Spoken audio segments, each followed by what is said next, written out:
Let me do a tutorial of second order non-homogeneous differential equation. Example. Y double prime plus 4 times y prime plus 4 times y equals to 3x plus 2. Solution.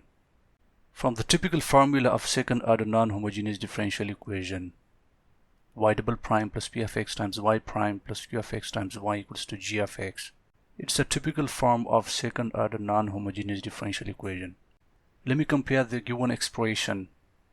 Look at the left side. The maximum derivative term is second derivative, and therefore it is a second order equation, which equals to 3x plus 2. It is a g of x. So it is a second order non-homogeneous differential equation. Step 1. Write the above function into differential operator form. To do so, let me pick the left side, y double prime plus 4 times y prime plus 4 times y. Just pick the left side. Change it into differential operator, which is d squared plus 4d plus 4 equals to 0. How I change the equation into d squared plus 4d plus 4 equals to 0. Let me repeat it again. Can I write y double prime equals to d squared or dx squared? And it equals to d squared. Y prime equals to d or dx. It equals to d. That's how we put d squared plus 4d. Step 2. To find the roots. There are two ways to find the roots. One is simple factorization process and the other is quadratic equation. Look at the equation in step 1, d squared plus 4d plus 4 equals to 0. Is it possible to simply factorize it? Yes, we can factorize it. Just simply do factorization, which equals to d plus 2 times d plus 2 equals to 0. Simplify it further, you will get d sub 1 equals to minus 2 and d sub 2 equals to minus 2. These are the two roots that we got in step 2. Step 3. To find the complementary solution. If you remember the previous topic, second order homogeneous differential equation, for step 3, I have shown you some rules to follow. Let me repeat that rules. Rule number 1. If the root is real and d sub 1 is not equal to d sub 2, then you're going to put this equation. If the root is real and d sub 1 equals to d sub 2, then you're going to put this equation. And in case, if the root is complex root, in this form t sub 1 plus minus I t sub 2, then you're going to pick this equation. These are the exact rules that we applied for second order homogeneous differential equation in previous topic. Now look at here. My d sub 1 equals to minus 2 and d sub 2 is also minus 2. So d sub 1 equals to d sub 2. And therefore I'm going to pick this equation. Y equals to c sub 1 plus c sub 2 times x into e to the d sub 1x. Substitute the value of d sub 1, which is minus 2. And solve it further. This is the final complementary solution. Y sub c equals to c sub 1 plus c sub 2 times x into e to the minus 2x.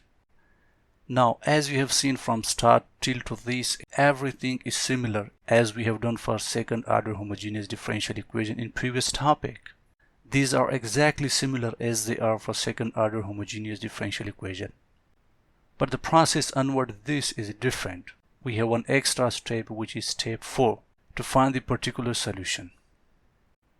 Step number 4, to find the particular solution, y sub b.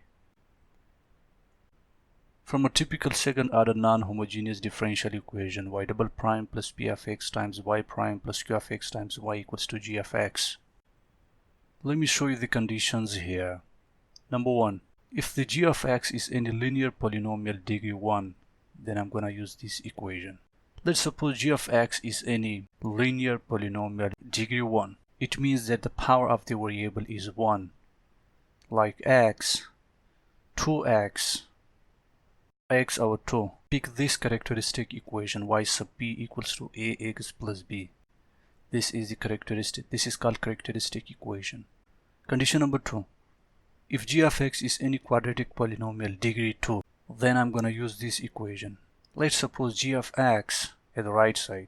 You have to look to the right side of the equation, then you decide the appropriate characteristic equation. G of x is degree 2 here. The power of the variable is 2, like x squared, 3x squared, Then I'm going to use this equation y sub b equals to ax squared plus bx plus c. Condition number 3. If g of x is any cubic polynomial, I mean degree 3, then I'm going to use this equation. Let's suppose g of x is any cubic polynomial. I mean the power of the variable is 3. Like 4 cube, x cube. Then I will pick this equation y sub b equals to x cubed plus bx squared plus cx plus e. Condition number 4. If g of x is any constant value, then you need this equation y sub b equals to a. Let's suppose g of x is any constant like 1, 5. Then I will use y sub b equals to a. Condition number 5. If g of x is any exponential function e to the x, then you need this equation. Let's suppose g of x is any exponential function like e to the x or 2 times e to the x square or e to the x square. Then I will need this equation y sub b equals to a times e to the x to be used. Condition number 6. If g of x is any trigonometric function, then use this equation. Suppose that g of x is any trigonometric function like sin ax, cos ax. Then you're going to use this expression y sub b equals to a cos ax plus b sin ax. Always look to the right side, g of x. And the next thing is that if the equation is second order, then differentiate y sub p, which is a characteristic equation, 2 times. Y sub p is the characteristics equation. These all are the characteristics equations. If the given expression is second order, then you're going to differentiate the relevant characteristic equation 2 times. If the equation is third order, then you need to differentiate it 3 times. Suppose that g of x is x squared. It's a quadratic polynomial. It is degree 2. I will pick this equation y sub p equals to x squared plus bx plus c. This is the very first thing in step 4 to check. The next thing is to look to the left side of the given expression. If the equation is second order, then you need to differentiate the characteristic equation y sub p 2 times. If it is third order, then you need to differentiate it 3 times. Since the maximum derivative term in the given expression is second derivative term, it is a second order equation. Therefore, I'm going to differentiate y sub p 2 times. So let's differentiate y sub p. Y sub p prime equals to 2ax plus b. Differentiate y prime now, which is y sub p double prime equals to 2a. And I'm going to stop it here because the maximum derivative term is y double prime. Now substitute the values of the characteristic equation for the left side. For y double prime, put the value of 2a. Just replace y double prime by 2a. And for y prime, put the value 2ax plus b. Just replace y prime by this value. And for y, substitute the value ax squared plus bx plus c. Now, in case if the given equation is a third order non-homogeneous differential equation, then I'm going to differentiate the characteristic equation y sub p 3 times. Let's suppose the given expression equals to x to the 3. The very first thing in step 4 to check for the right side, which is g of x. If you see the g of x is x to the 3, it is a cubic polynomial because it has degree 3.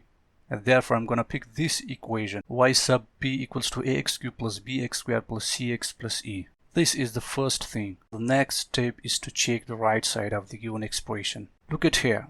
The maximum derivative term is third derivative term. So it is a third order non-homogeneous differential equation. Therefore, I need the characteristic equation to be differentiated 3 times. Differentiate y sub p to have y sub p prime equals to 3ax squared plus 2bx plus c. Now differentiate y sub p prime to have y sub p double prime equals to 6ax plus 2b. Differentiate y sub p double prime, which equals to y sub p triple prime equals to 6a.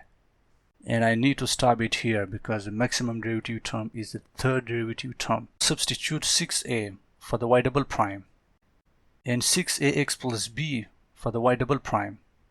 3ax squared plus 2bx plus c for y prime.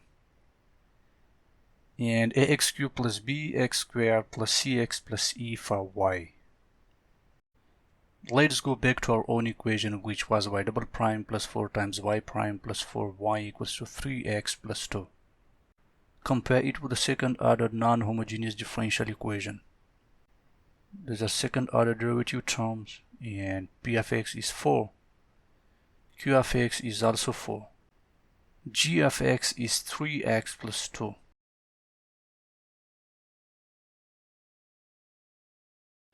The rule says that if the given equation is second order, then differentiate the characteristic equation y sub p 2 times. But the very first thing in step 4 to do is to check the right side of the equation, which is 3x plus 2. It's a linear polynomial function with degree 1 power. So therefore I will pick this equation y sub p equals to ax plus b. Now I will check the left side of the equation. And the maximum derivative term here is second derivative term. And therefore I need to differentiate the characteristic equation y sub p equals to ax plus b 2 times. Differentiate y sub p to have y sub p prime equals to a.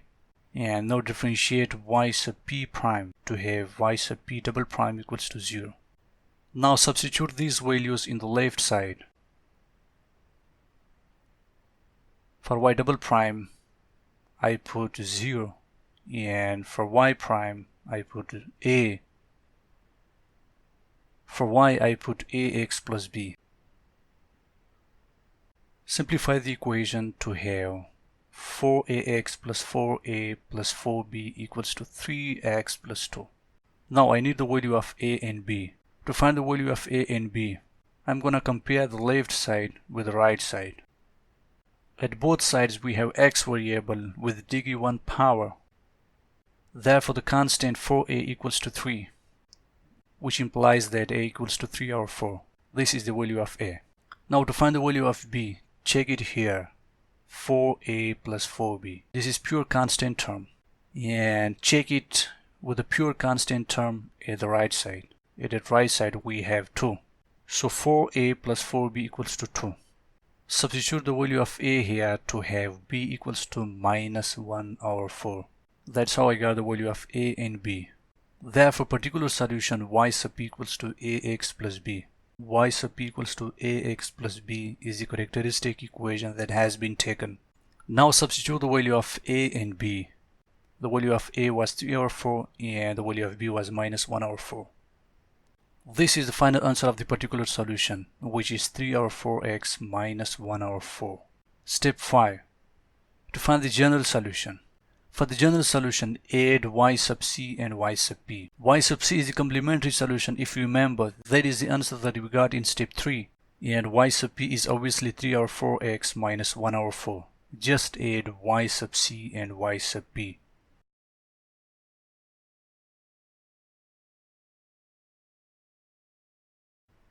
Y sub c was c sub 1 plus c sub 2 times x into e to the minus 2x. This is the answer in step 3. Put the exact answer here. 3 over 4 times x minus 1 over 4 is the value of y sub p. So here is the final answer for the equation. And that's all.